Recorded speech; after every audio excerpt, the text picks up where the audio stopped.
Guys, a little while ago I told you I'd show you how to put the valve train back into a 2017 Subaru Forester with the 2.5 liter FB engine while the engine is in the vehicle, and it has been almost impossible. Every time I'm about to work on this car, I get called off to do something else.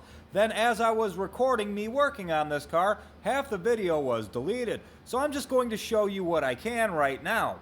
What I've done so far before my video was lost is install these little lifters and these little shims on the tops of the valve stems right there. I dipped everything in assembly lube so it would sort of stick in place. Everything you try to put on this bottom camshaft is going to fall off, so it's going to have to be held in place.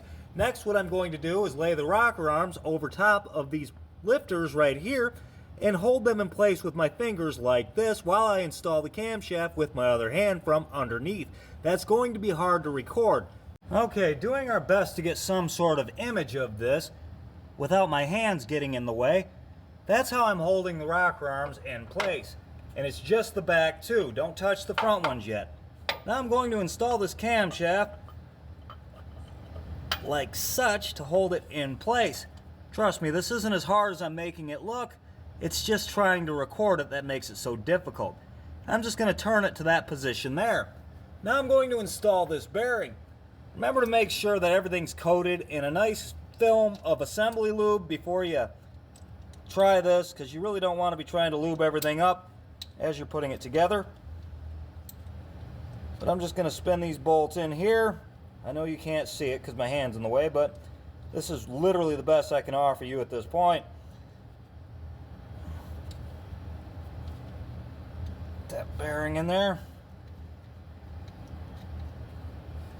Okay, now the bearing's still a bit loose. We want it to be that way because what I'm about to do is turn this camshaft so these lobes press against these rocker arms right here. That's going to open up the space up front for me to slide in the front two rocker arms without dropping these two. Okay guys, with this new angle, as you can see, the cam followers are held in place by those cam lobes. Now I'm going to turn you this direction a little bit. And you can see we got just enough room to set our cam followers down in on the front. Right here. And right here. Okay, from there we're just going to push in on the camshaft and everything will be as it needs to be. Now the top's a little bit more difficult to record. Luckily it's not that difficult of a procedure. Because of the angle of the cylinder head, you can hang all of the cam followers on the lash adjusters and they'll stay right there while you go get the camshaft and put it in. And that's going to look something like this right here. Just place them in there nice and carefully. All of them will just sit in there because of that nice angle. Oh geez. Of course I'd knock it down with my fat finger, but there you go. That's in there. Now we'll get the front ones.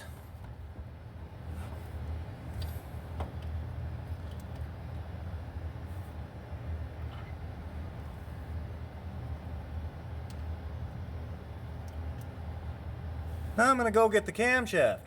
Okay, got the camshaft. Just going to set that in there. Make sure you put plenty of goo on your camshaft, especially if you didn't put any on the bearings, like I just did. Alright. And install your bearing. There's an arrow and a number. Make sure you put it right back where you found it, facing the same direction that you found it. Alright, that's not so bad, guys. Everything will stay right there while I go get tools to tighten up. Top's not that bad, it's just hard to see. Your back bearing caps, just make sure you put a very thin bead of silicone on the bearings themselves. This is probably a little heavy right here. You might want to just try to spread a film on it. The front bearing needs a little silicone right there and on the other end too. From there, we've got to tighten up the cam caps. The back ones are tightened to 20 Newton meters or just under 15 foot-pounds. The front ones are tightened to 10 Newton meters or right around 7.5 foot-pounds. That back bottom one that you cannot get a torque wrench on, run that into where it stops and turn it a quarter turn, and you'll be about perfect. Alright, now before we do valve covers, we've got to put these little rubber doos right over these spark plug holes here. There. And one right there. Okay, let's get that valve cover ready. Yes, even with your brand new gasket, there's still a bead of silicone that goes across the bearing caps on each end.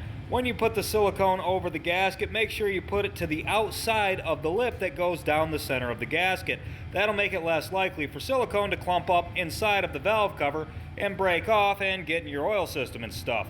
I know this is stupid, but it is supposed to be there. Make sure the number of 10mm valve cover bolts you install total 8. The 3 that you put into the top are the very back one, the very middle one, and the one on the very front. And that's to make room for this guy you took off a little while ago. Right there. And there you have it, ladies and gentlemen. I showed you how to put the valve train back into a 2017 Subaru Forester with a 2.5-liter FB engine while the engine is inside of the vehicle. I'm trying to fix a video that includes torquing the heads, and I do want to make a video showing you how to put a timing chain on one of these, but I'm out of time with this car, guys. I've got to finish it today, and recording just takes too long. It's going to be close as it is, and if I tried to record, I wouldn't be done with this car until the middle of tomorrow. So it's just not going to work. But another one will come along soon enough, I'm sure, and I'll make those videos then.